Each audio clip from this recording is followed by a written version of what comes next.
What does the concept of progress mean? How do we decide when we are moving forward and not taking steps backward? And how do we explore the idea of progress around public sites of memory? Welcome.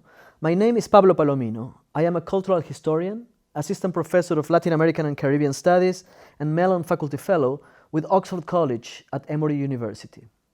This spring, and in partnership with the Center for Faculty Development and Excellence, I am teaching a university course titled Progress, an Interdisciplinary Reflection.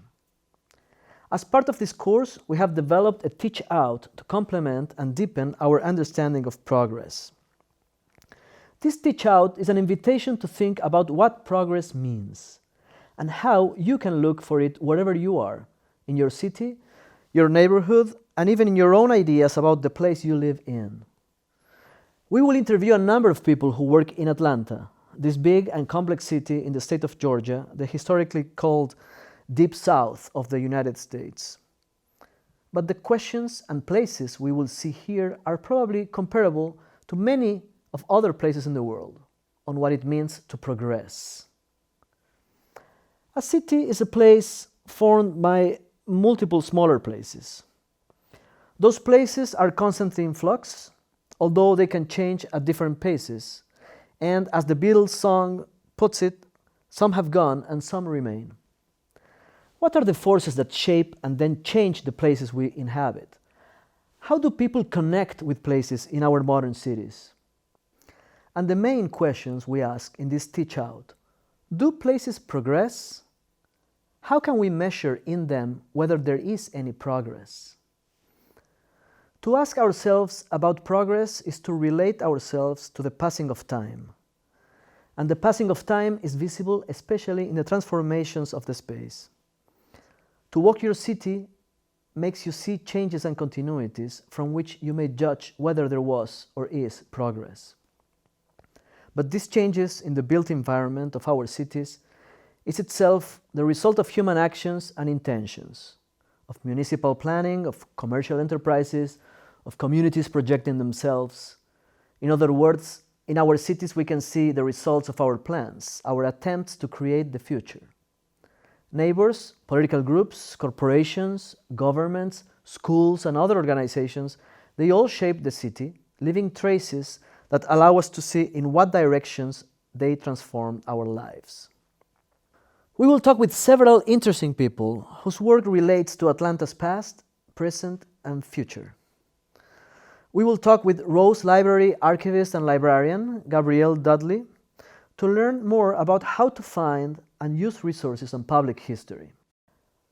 We will visit the Kirkwood-Edgewood neighborhoods with educator and community organizer Barbara Coble to see how gentrification incarnates one avenue of progress, that of real estate, higher local tax revenue, and a new urban life to the children of suburbia, who grew more affluent than their historic blue-collar neighbors.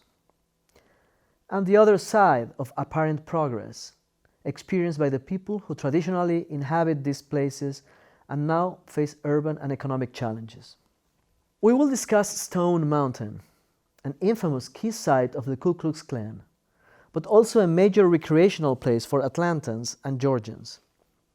We will talk with historian Michael Bradley, who will tell us about his research on religious activities at the Stone Mountain Park, Confederate flag rallies, New Age spiritual networks, commercialized Christmas recreational events, and Via Crucis celebrations.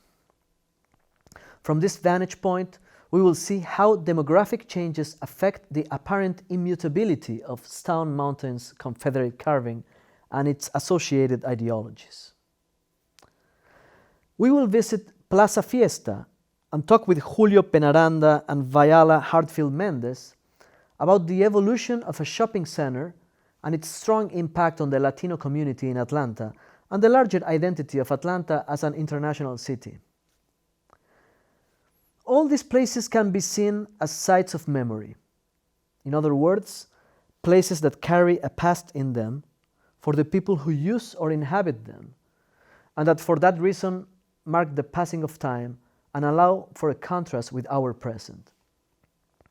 The experiences and projects that created those sites of memory make us realize where we are now, what has been accomplished, what's lost, and the direction we may be headed in.